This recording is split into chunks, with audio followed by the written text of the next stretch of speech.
नमस्कार। Royal study with Ajay Shastri के YouTube channel पर आपका हार्दिक स्वागत है।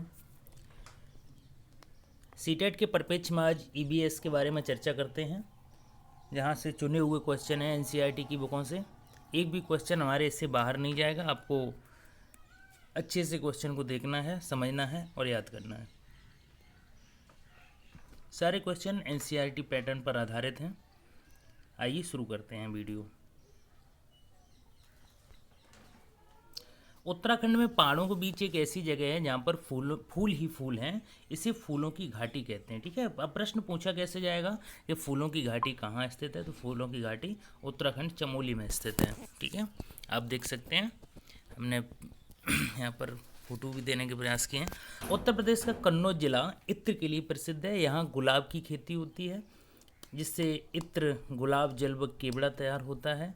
इत्र फूलों का शुद्ध अर्क होता है।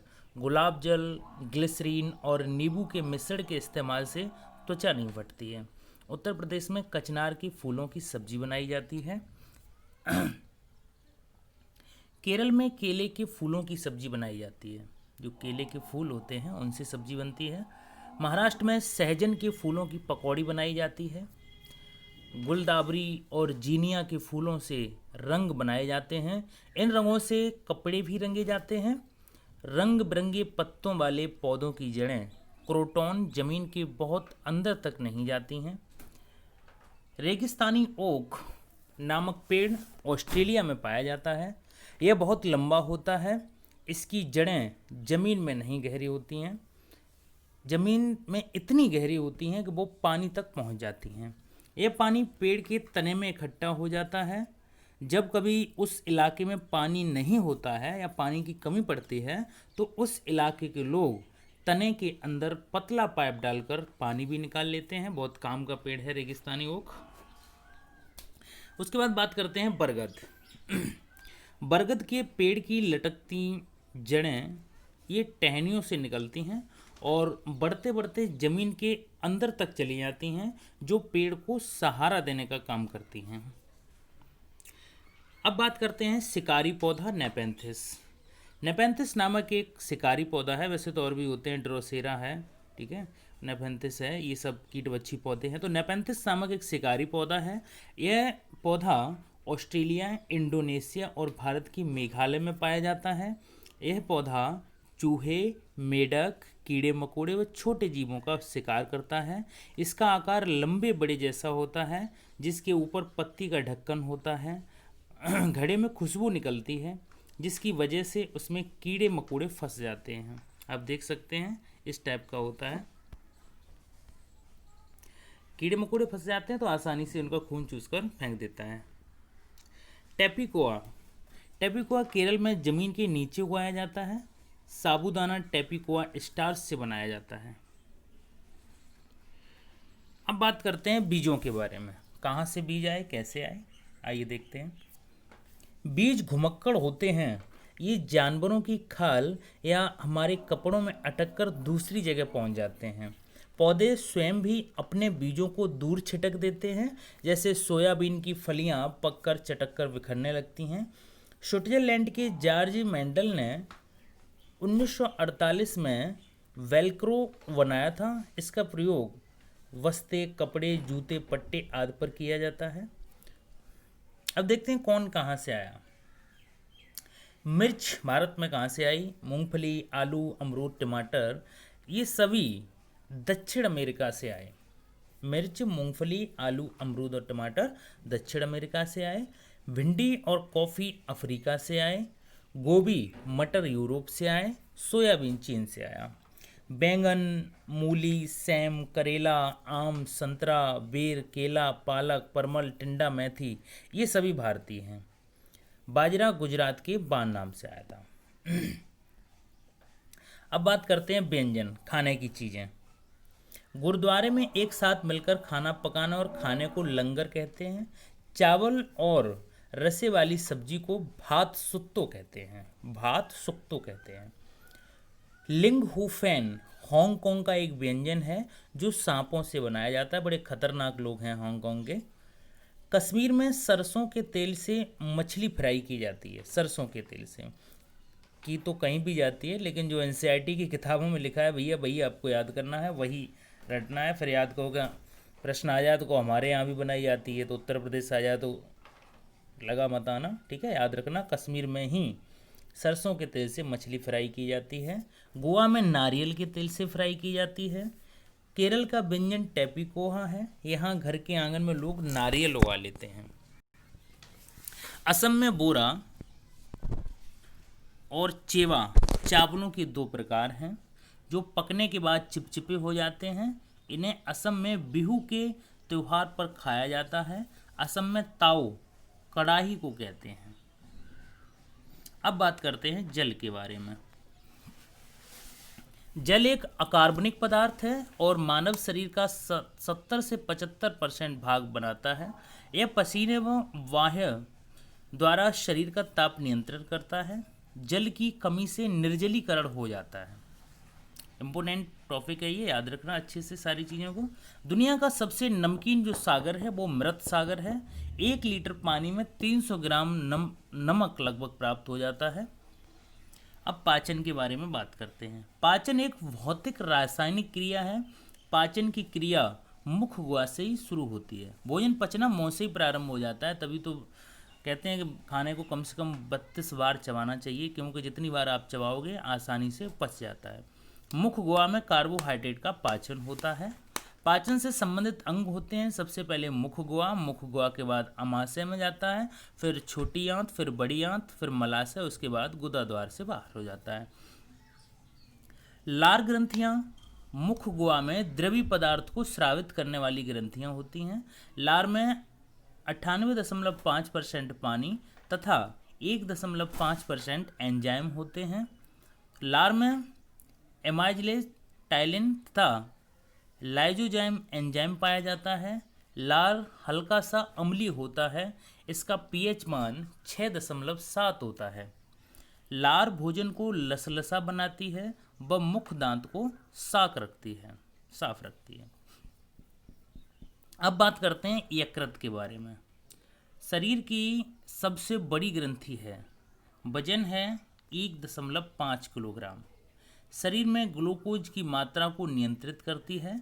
यूरिया का निर्माण करती है। पित्त रस का निर्माण करती है। रक्त के ताप को नियंत्रित करती है। ये यकृत का काम होता है। अब बात करते हैं दांतों के बारे में। दांत, मनुष्य के दांत 2 बार दंती होते हैं, मतलब 2 बार निकलते हैं। 20 दांत 2 बार निकलते हैं, 12 दांत 1 बार निकलते हैं। दांतों के विकास हेतु कैल्शियम व फास्फेट की आवश्यकता होती है। दांत का ऊपरी भाग क्राउन और आंतरिक भाग इनेमेल होता है। मनुष्य में 32 दांत होते हैं। 20 अस्थायी मिल्क टीथ और 12 स्थायी दांत होते हैं।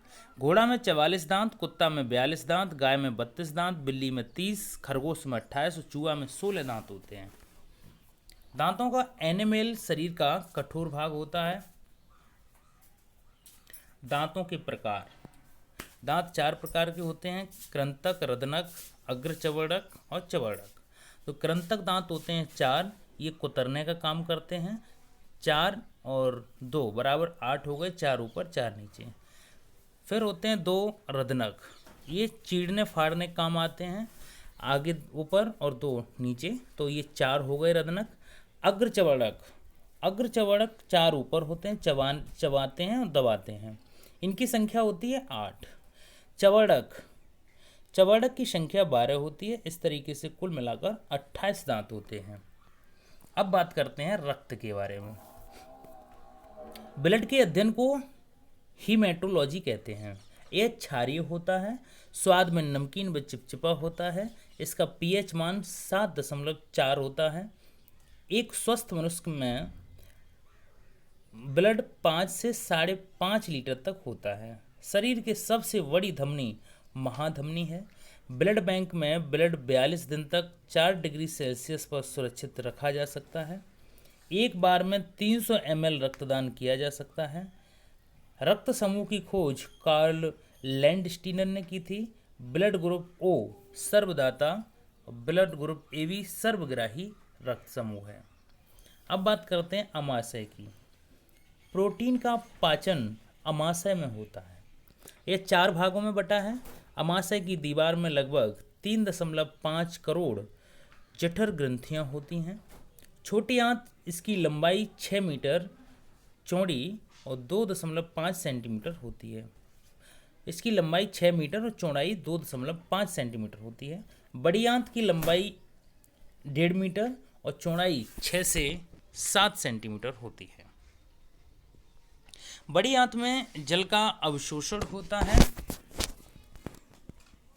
अब बात करते हैं व्यंजन, भोजन, स्वास्थ्य एवं स्वच्छता के बारे में। बहुत इम्पोर्टेंट टॉपिक है ये, अच्छे समझने का प्रयास कीजिए।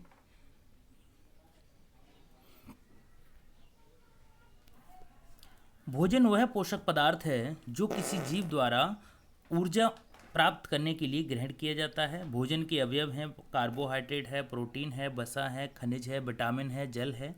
तो कार्बोहाइड्रेट क्या है? हमारे शरीर का लगभग 1% भाग बनाते हैं। ये कार्बन, हाइड्रोजन, ऑक्सीजन के अणु होते हैं। ये जंतुओं में बाह्य कंकाल बनाते हैं। कार्बोहाइड्रेट के स्रोत गेहूं, चावल, जौ, आलू। कार्बोहाइड्रेट से सर्वाधिक ऊर्जा मिलती है। तुरंत ऊर्जा के लिए इसे खाया जा सकता है। अब बात करते हैं प्रोटीन की। ये कार्बन, हाइड्रोजन, ऑक्सीजन, नाइट्रोजन के अणु होते हैं। प्रोटीन अमीनो अम्ल के बहुलक हैं। प्रोटीन मांसपेशियों को मजबूत करते हैं। इनके स्रोत होते हैं दूध, अंडा, मांस, मछली, पनीर और दाल। प्रोटीन के भी कुछ प्रकार होते हैं, जैसे सरल प्रोटीन, एंजाइम, हार्मोन, एल्बुमिन और ग्लूकोमेंस। प्रोटीन का दूसरा प्रकार होता है संयुक्ति प्रोटीन। ये हीमोग्लोबिन, क्रेटिन, हेरिन और म्यूसिन। अगला है व्युत्पन्न प्रोटीन, जो इंसुलिन और काइब्रिन होता है। प्रोटीन की कमी से होने वाला रोग क्वाशिरकोर रोग है। पेट का बड़ा होना और त्वचा फटना, ये क्वाशिरकोर रोग होता है। ये प्रोटीन की कमी से होता है।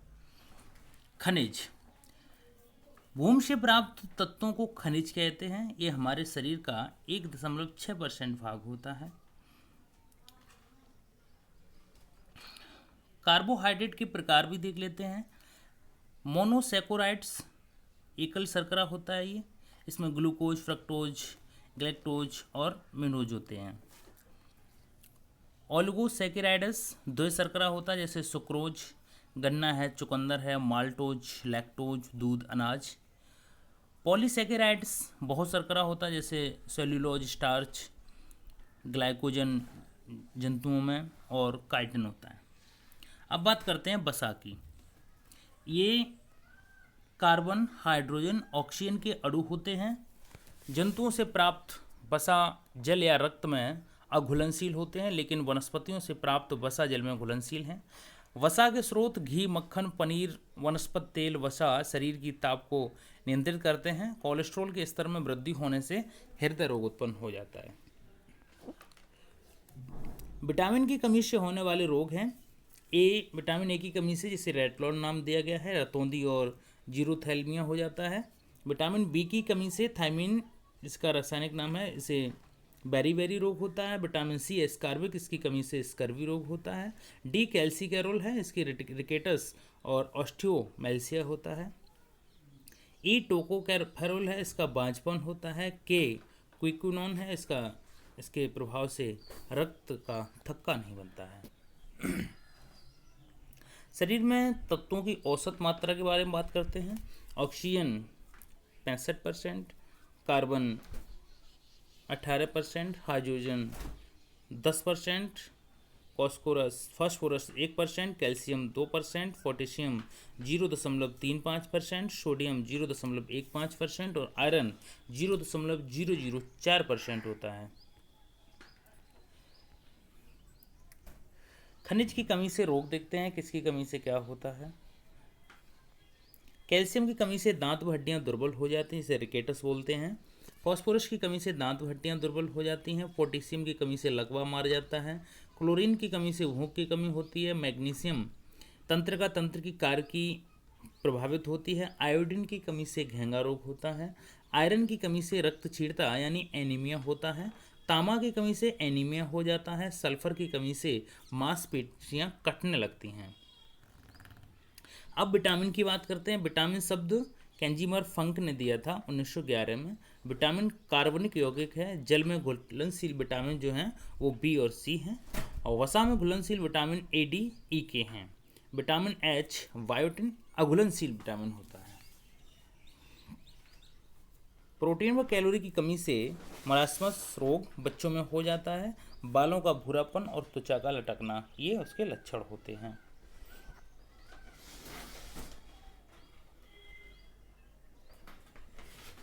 अब बात करते हैं उपयोगी पौधों के बारे में। इंपॉर्टेंट क्वेश्चन है, यहाँ से एक क्वेश्चन आ सकता है, अच्छे से ध्यान रखना। लकड़ी प्रदान करने वाले पौधे हैं जैसे सागौन, साल और शीशम, ये बड़े बड़े हैं। पौधे जैसे सागौन है, इसका तना प्रयोग में लाया जाता है। एक माल है, इसका भी तना, रेलवे स्लीपर बनाए जाते हैं। शीशम का तना प्रयोग किया जाता है। अखरोट है, सहतूत, अखरोट से बंदूक की वट और वाद्य यंत्र बनते हैं। सहतूत से हॉकी स्टिक बनाई जाती है। चीड़ से माचिस बनाने में काम आते हैं। अब बात करते हैं औषधियाँ देने वाले पौधे, जैसे धतूरा, इसका फल का रस ये डैंड्रफ हटाने में किया जाता है। कुनैन ये छाल से प्राप्त होता है, मलेरिया की दवा बनाने में सहायक है। नीम की पत्ती त्वचा रोग में सहायक होती हैं। अदरक का प्रकंद प्रयोग किया जाता है। अजवाइन एक फल है, इसका पूरा फल लिया जाता है पेट साफ करने में। हल्दी का तना प्रयोग किया जाता है रुधिर शुद्ध करने में। तो हल्दी का प्रयोग करना चाहिए, इससे रुधिर शुद्ध होता है। अनाज प्रदान करने वाले पौधे जैसे गेहूं, चावल, मक्का, जौ, जई, बाजरा, ज्वार, ये एक बीजी होते हैं। मटर, चना, अरहर, मूंग, उड़द, ये बीज द्विजीवी होते हैं। और सोयाबीन भी होता है, ये बीज कहलाता है। तो आपको याद रखना है कि दो बीजी कौन कौन से हैं, एक बीजी कौन कौन से हैं। पेयजल देने वाले पौधे हैं जैसे कॉफ़ी से बीज प्राप्त होते हैं, और चाय की पत्तियां से पीने के काम में आते हैं।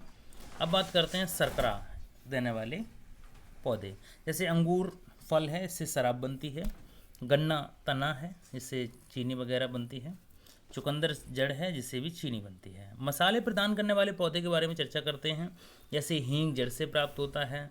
हल्दी तना से प्राप्त होता है। दालचीनी छाल से प्राप्त होता है। लौंग पुष्प से प्राप्त होता है। केसर पुष्प वर्तिका से प्राप्त होता है। काली मिर्च फल और बीज से प्राप्त होता है। अन्य पौधे की बात करते हैं, जैसे मेहंदी की पत्तियां प्रयोग में लाई जाती हैं। कत्थे का तना, भांग के पत्ते, चरस की पत्तियां, आम का मध्य फल, फित्तो, पपीता का भी सेम कंडीशन होता है। सेब गूदेदार पुष्पासन होता है। नारियल के भ्रूणपोष और सुपारी के भ्रूणपोष खाए जाते हैं, प्रयोग में लाए जाते हैं। सिंगाड़ा का बीज पत्र खाया जाता है। काजू के पुष्पव्रत खाए जाते हैं। आलू का तना, भिंडी के फल और मेथी की पत्ती, फूल गोभी की पुष्पक्रम, पत्ता गोभी की पत्तियां, चुकंदर की जड़ और गन्ना का तना प्रयोग में लाया जाता है। मूली सलजम की जड़ है, और प्याज, लहसुन, हल्दी ये तना है। अदरक अरबी तना है। अजवाइन फल है। जमाल घोटा बीज है। कुनैन छाल है। सरसों बीज है। जीरा बीज है, और मिर्च फल है। अब बात करते हैं स्वच्छता की बात करते हैं। हमारा स्वास्थ्य स्वच्छता पर निर्भर करता है। व्यक्तिगत स्वच्छता में जैसे त्वचा की सफाई, मुंह व दांतों की सफाई, आँखों की सफाई, कान की सफाई, नाक की सफाई, ठीक है। हाथ धुलने के 6 स्टेप होते हैं। सीधा धुलो, उल्टा, मुट्ठी, अंगूठा, नाखून और कलाई। हैंड वॉश डे 15 अक्टूबर को मनाया जाता है, और विश्व शौचालय दिवस 19 नवंबर को मनाया जाता है। पर्यावरणीय स्वच्छता के बारे में बात करते हैं। जल की स्वच्छता, प्रत्येक व्यक्ति को प्रतिदिन 2 से 3 लीटर पानी पीने हेतु जरूरी है। 40% बीमारियां दूषित जल से होती हैं। दूषित जल से पेचिश, हैजा होता है। जल में उपस्थित गोलक्रम व फीताक्रम नामक जीवाणु शरीर में पहुंचकर रोगग्रस्त होते हैं। हवा की स्वच्छता, अशुद्ध वायु से श्वास संबंधी रोग हो जाते हैं। शुद्ध वायु शरीर में प्रवेश कर रक्त की शुद्धता बढ़ाती है। अब बात करते हैं कोरोना वायरस की। कोरोना वायरस कई वायरस प्रकारों का एक समूह है। यह आरएनए वायरस होता है। चीन के वुहान शहर से शुरू होने वाला 2019 नोवेल कोरोना वायरस, इसे WHO ने कोविड-19 का नाम दिया है। WHO ने इसे महामारी घोषित किया है। दूषित जल से होने वाले रोग हैं हैजा, पेचिस, फ्लोरोसिस, टाइफाइड और डायरिया। उम्मीद है आपको मेरा वीडियो पसंद आया होगा। यदि वीडियो पसंद आया है, यदि आप इसकी PDF चाहते हैं तो आप कमेंट बॉक्स में लिख सकते हैं, मैं आपको PDF प्रोवाइड करा दूंगा। वीडियो देखने के लिए बहुत बहुत धन्यवाद। शुभ दिन।